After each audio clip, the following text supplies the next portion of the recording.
너무 급하게 도망가거나 이러면 더 자극할 수가 있대요. 그래서 슬금슬금 도망가랍니다. 호신용품을 챙겨서 그걸로 막으래요. 누가 나 칼로 찌를 줄 알았으면 이 사람들도 죽었겠습니까? 말이 안 되는 얘기죠. 순간적으로 빼버리면 거기서 출혈이 콱콱 나가지고 문제가 더 생기는 경우가 있거든요. 안녕하세요. 다재다능의 백원장입니다. 뜬금없이 칼부림 사건이 많이 나가지고 사회적인 이슈가 좀 되고 있는 것 같아요. 국가에서 적극적으로 처벌하고 하겠다라고 얘기한 다음에 좀 줄어들긴 했는데, 아무튼 이런 게 우리 주변에 발생한다는 것 자체가 굉장히 사실 좀 안 좋죠. 무리를 일으키는 행동이고, 무리라기보다 범죄에 가까운 행동이니까요. 범죄 전문가는 아니지만 의료 전문가로서 우리가 할 수 있는 거에 대해서 같이 이야기해 보도록 하겠습니다.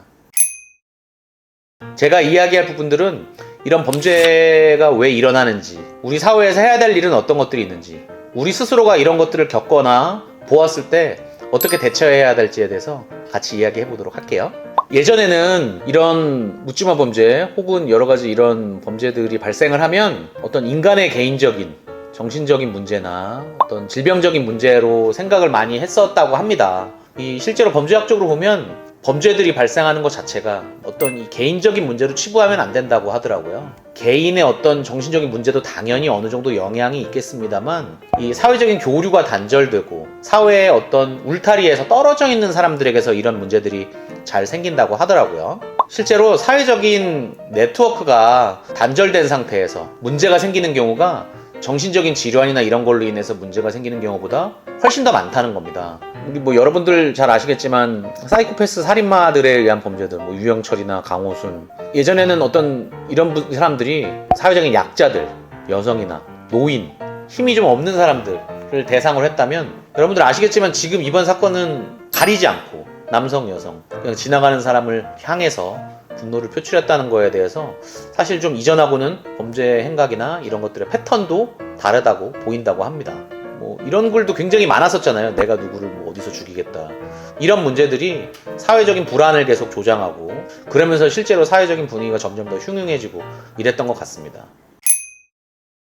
실제로 범죄 전문가들의 의견을 들어보면 사실 이런 문제들은 사회적인 안전장치의 부재로 인해서 발생하는 경우가 많다고 되어 있다고 합니다. 우리가 어떻게 사회적인 안전장치를 마련해야 될까를 고민을 해야 되는데요. 사실 저는 행정가도 아니고 범죄 전문가도 아니긴 합니다만, 첫 번째는 정당방위의 문제. 사실 우리나라는 요건이 까다로워요. 제가 한번 읽어보면 형법 제21조에 정당방위에 대한 내용이 있는데, 현재 부당한 침해로부터 자기 또는 타인의 법익을 방해하기 위한 한 행위는 상당한 이유가 있는 경우에는 벌하지 아니한다. 그러니까 상당한 이유가 없으면 벌하겠다는 거죠. 예전에 실제로 이런 기사가 있었어요. 자기 집에 침입한 사람을 두들겨 팼는데 장애가 생겼나 죽었나 이래가지고 그 사람이 처벌을 받았어요. 이런 부분들이 아무래도 법률적인 요건이 미약하니까 사람들이 범죄에 오히려 더 관대해지고 범죄의 피해자를 보호해주지 않는 문제들이 생기는 거죠. 실제로 이 국회에서 이러한 법안이 이제 계류가 되어 있다고 해요. 부당한 침해가 발생했을 경우, 자기 또는 타인의 법익, 법적 이익을 방어하기 위한 행위일 경우, 자신 또는 타인의 법적 이익을 지키기 위한 행위일 경우 등의 조건이 충족돼야 되는데, 이 기준대로라면 위협이나 폭행 등의 공격을 받기 전에 상대방을 공격하면 안 된다는 거예요.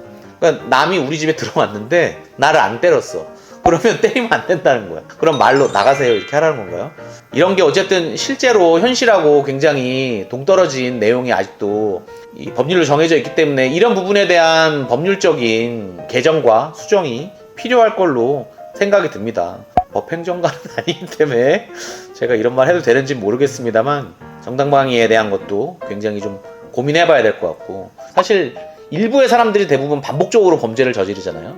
보통 의학적으로 볼 때 그걸 이제 반사회적 인격장애라고 하는데, 반사회적 인격장애를 가지지 않은 사람이 사실 범죄를 일으키기가 쉽지가 않아요. 정상인들은 사실 그러지 않기 때문에 뭔가 범죄를 일으키는 사람에 대한 처벌이 우리나라는 좀 더 강력해야 되고, 특히나 경찰들이 범죄자를 제압할 때도 교통사고 일으킨 사람 보면은 경찰이 붙잡혔는데도 큰 소리 치잖아요. 미국 같았으면 그러면 대작업 맞아. 범죄자들에게 좀 더 널널한 조건들이 주어지는 게 아닌가 생각이 듭니다.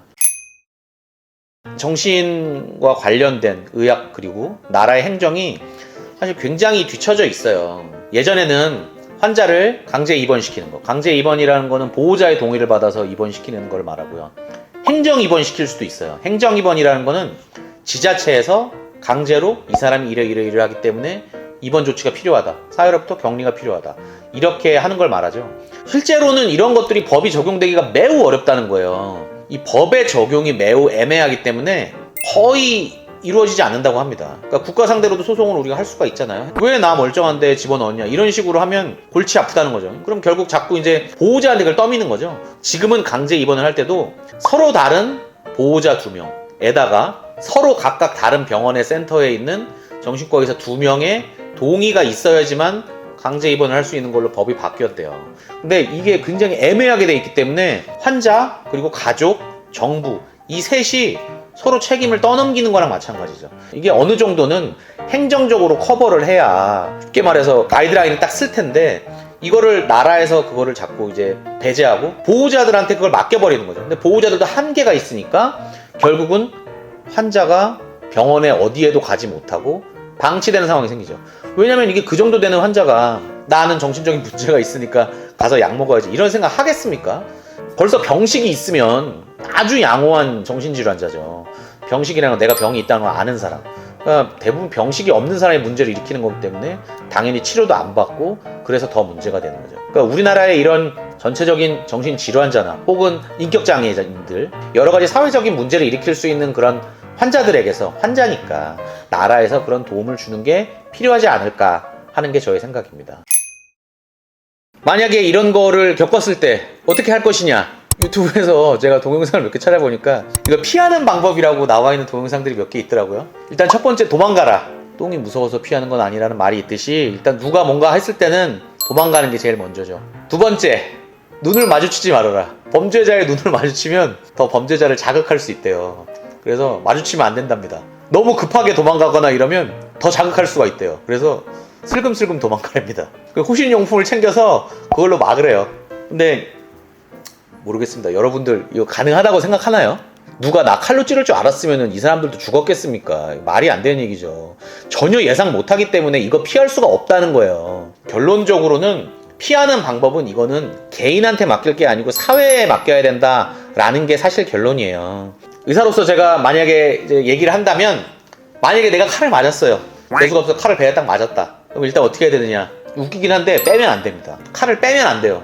어쨌든 외부의 물질이 들어가서 혈관을 막아주고 있을 가능성이 있거든요. 순간적으로 빼버리면 거기서 이제 출혈이 콜콜 나가지고 문제가 더 생기는 경우가 있거든요. 우리가 어쨌든 대처를 해야 되는 거는 일단 외부 물질을 빼지 않는 게 첫 번째. 두 번째는 당연하지만 주변에 누가 도와줄 사람이 있으면 도움을 요청해야 되고 도와주는 사람이 반드시 찔린 곳을 눌러야 돼요.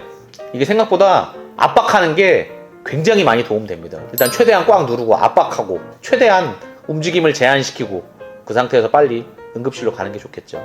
뻔한 내용이라서 이게 뭐 의사로서 특별한 방법이다라고 말하기는 좀 어렵지만 이런 방법은 우리 개개인이 사실 노력하기보다는 사회적인 어떤 도움이 더 필요하다라고 생각을 합니다.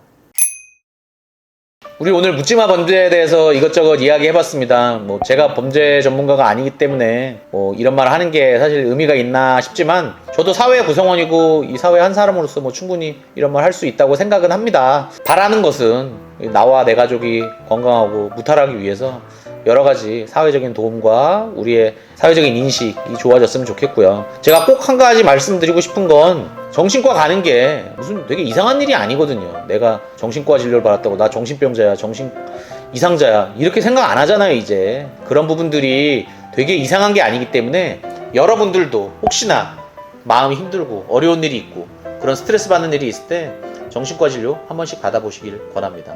지금까지 백원장이었습니다. 감사합니다.